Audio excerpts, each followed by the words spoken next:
What you're about to see is not a recreation. It's one story from the night of July 28, 1989, at the state-of-the-art R. Adams Cowley Shock Trauma Center in Baltimore, Maryland.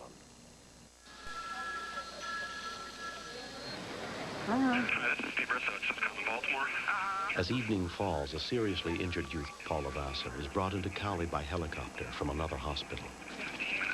I have a 20-year-old who was diving into the water down here on the beach, hit the bottom with his head, immediately was unable to move, rolled over in his back, called for help, taken up on the beach, stabilized, and brought into the emergency room here.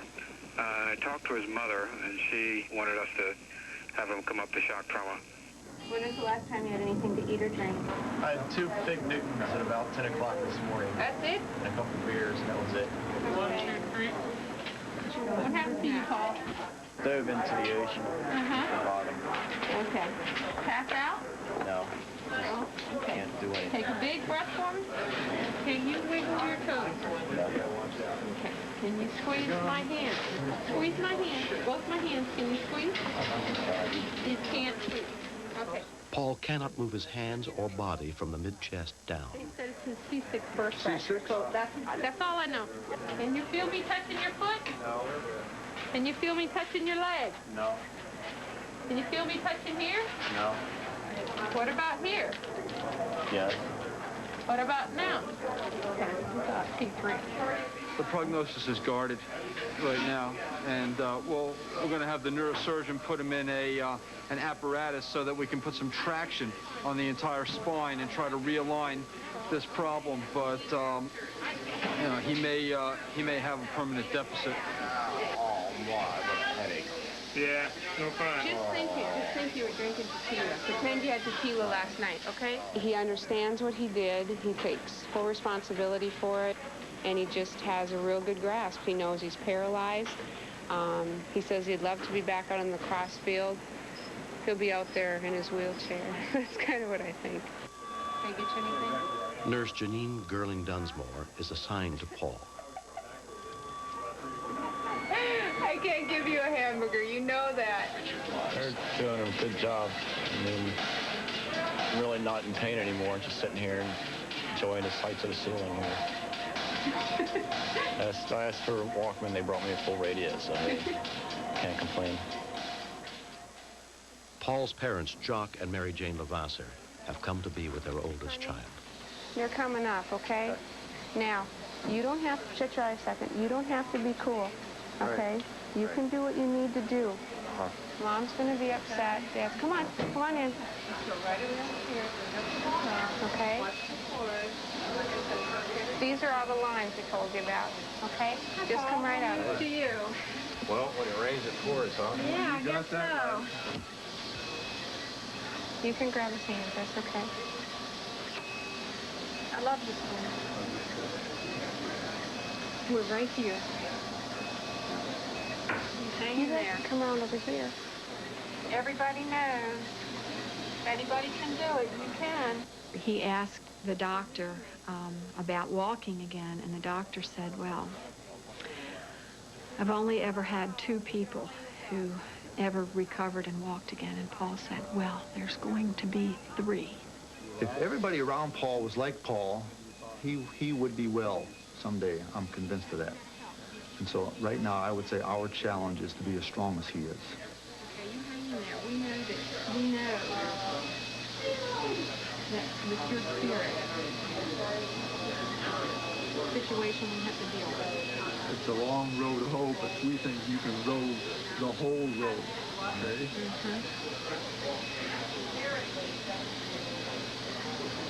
Hang tough. They can only tell us that his chances right now of full recovery are very slim. My response to that was, fine, as long as we have a chance, any chance, even one chance. Dr. Mike Randall is the chief resident in neurosurgery. And decide whether or not we actually need to take him to the operating room tonight. If we're going to decompress him, we have to decompress him within the first 12 hours after injury. So already, it's more than 11 hours since Paul dove headfirst into shallow water and broke his neck. And let's see what we got, folks. Time is becoming precious. What is your biggest concern about him right now? if you can even think about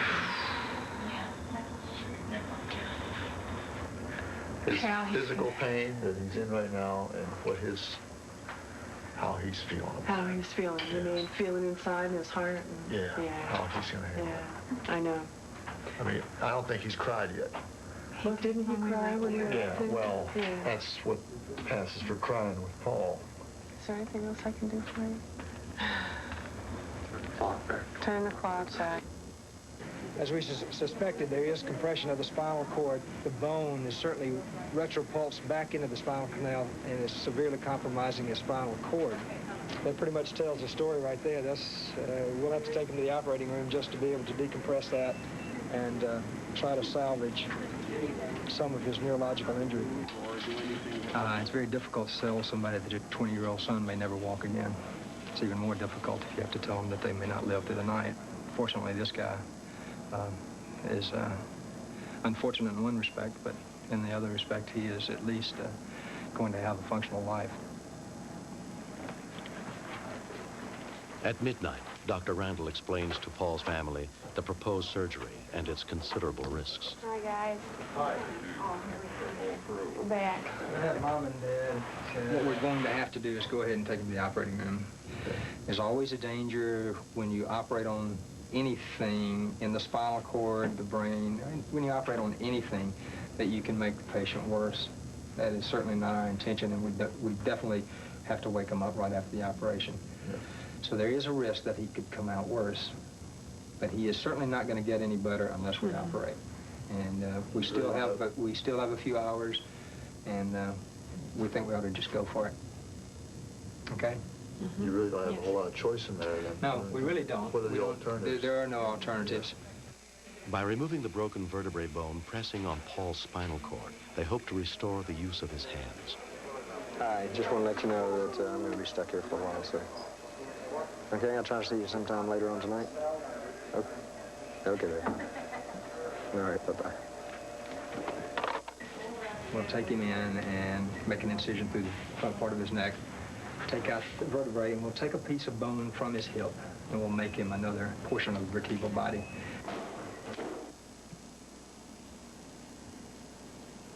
Paul's family will not leave the hospital until they know the outcome of his surgery. As far as his injury is concerned, he's certainly stable at this point, and we just have to hope now that there's some function that's still left that we can rehabilitate. And if we can, like I said, if we can get his hands back to him, that'll make a big difference in his entire life. All right, well, let's see what you can do with these arms. Early signs are hopeful. Paul's operation seems to have made a difference. Cock it down. Now try to push it up. Push it up against my hand. Good. That's real good. Oh, I tell you, buddy, you're a star. He will have use of his hands. Nothing you're going to do to change what happened.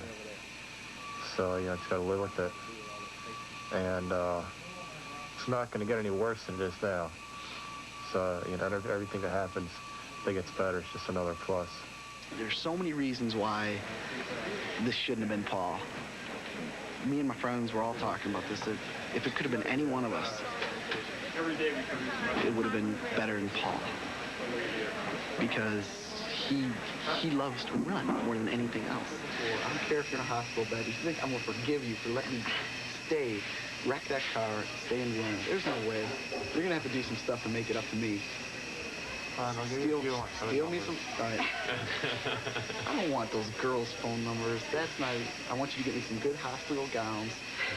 I want some tape. I asked him something like, "What can I say to you? I mean, what would you say to me if I was in your shoes?" And Paul just looked up at me, smiled, and he goes, "I'd say it sucks to be you." The kind of person he is. He's so tenacious. He's such. And you've seen him and stuff. He's smart and everything. He's going to come through this no matter what. How he's going to come out of it,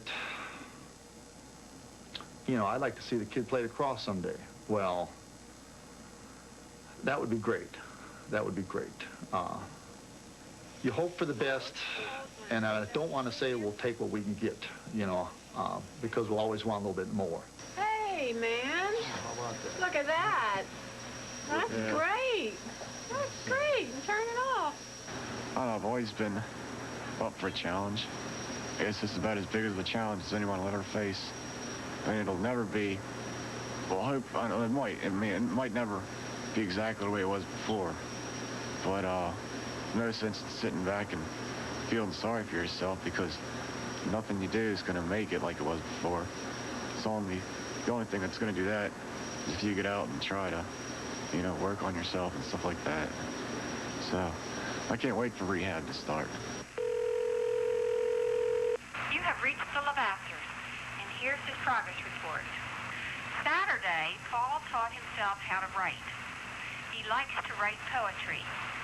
He has also been drawing, and this heretofore hidden talent is wonderful. His pictures are great.